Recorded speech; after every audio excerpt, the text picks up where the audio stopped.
thought I was going to get out of the Homeschool Mom Tag video, and lo and behold, my friend Susan Evans tagged me. So this is my Homeschool Mom Tag video. As you can tell, it's Saturday.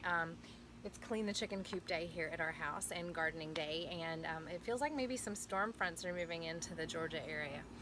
So it's going to be kind of muggy today, but my Homeschool Mom Tag video. Was I homeschooled? I was not. I wish I had been. I think it would have been fantastic. I was a bookworm anyway, and I think it would have been fantastic just to be able to sit home and read all day and study the things that I wanted to learn instead of the stuff I had to in school, which is one of the contributing factors to why we chose to homeschool. Did I know I would homeschool? Absolutely not. I was one of those people that asked about socialization and that thought all homeschoolers were weird and they all wore denim jumpers and they were all very introverted. And then God really used my friend Hope and my working with her as a homeschool mom's helper to kind of pull me through all that and show me what homeschooling really could be. What are my 3 favorite books in my homeschool library? That's really tough for me. I actually picked 4 because I couldn't take one of these out. The 5 Love Languages for Children is huge in helping develop the relationship. And that's really for us one of the things that homeschool is about. We're pursuing a relationship with our children so that we can train them diligently in the way that they should go, and so that we can have that that reciprocity with them where we can trust them, they can trust us, and we can build on that. That doesn't mean we don't have hard days. We do. We have a lot of hard days, but that book has really helped us kind of understand our children better, and it helped us in our marriage as well. Educating the Wholehearted Child by the Clarksons, it's phenomenal. The 24 Family Ways, I think, are a great base for any homeschool, or any home really at all, where you're raising your children in the Christian faith. Pocket Full of Pine Cones. I love, love, love, love this book. It's such a good introduction into the Charlotte Mason way of teaching, and it's just a refreshing read, and it really helps kind of fill you up as you're reading it, and it gives you a very delightful perspective on what homeschooling can and really should be. And then Tending the Heart of Virtue. I am a big proponent of developing a child's moral imagination, where you don't feed them fractured fairy tales, where the dragon is not the good guy and the witch doesn't save the day. Things like that kind of give them the wrong impression. When you're developing your child's moral imagination, it's a great tool. And then let's see. Am I the only teacher in my high school? Or in my homeschool? Whoops. We're not to high school yet, thankfully. I am currently, yes, I am the only teacher.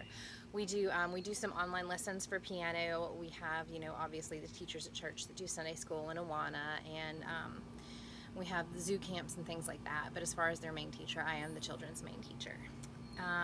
Where are my favorite places to buy curriculum? Curriculum. I'm a curriculum junkie.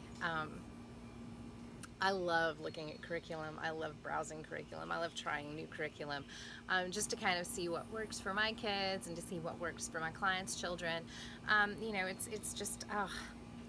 It's hard to pick one place. We get a lot of our books from thriftbooks.com. So if you like to just sort of stack your library with really quality titles, but don't want to spend what you pay on Amazon, Thrift Books is a really good resource for that. We buy a lot of curriculum at homeschool conventions. They almost always have a discount going on there during a convention, and plus that way you can actually look through the entire curriculum. You're not just seeing the shots they show you online. You can really get a better feel for it. And then a lot of used curriculum swaps. If there's something I know that I want, I'll look on Facebook has a couple homeschool swap groups, and we'll look there. So there's not really one place that I go to buy curriculum. Do we have a homeschool budget? Sort of, but not really.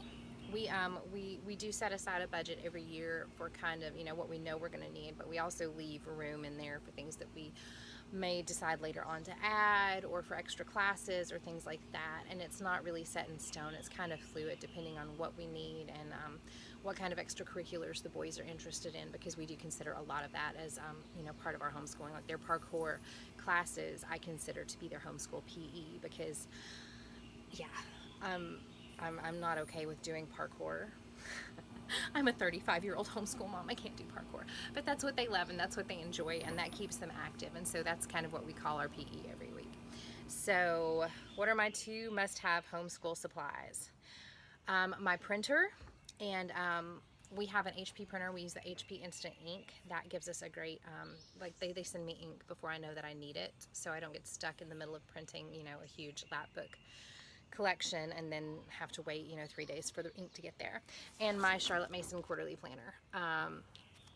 Even having switched over a lot of our curriculum to Memoria Press, which is more classically based, we still use it in a more Charlotte Mason method. And just having my quarterly plan really keeps me on track as a homeschool mom. And what are my favorite and least favorite subjects to teach? Teaching spelling. I've never been a great speller, and I have been an avid reader my entire life, so reading really doesn't necessarily help your spelling. I don't care what they say, it's never helped me. No, I don't like teaching spelling. It's something that I really never enjoyed, and so it's hard for me to make that fun for the boys. I don't like the thought of teaching higher level math once we get beyond, like 3-digit multiplication and 3-digit division.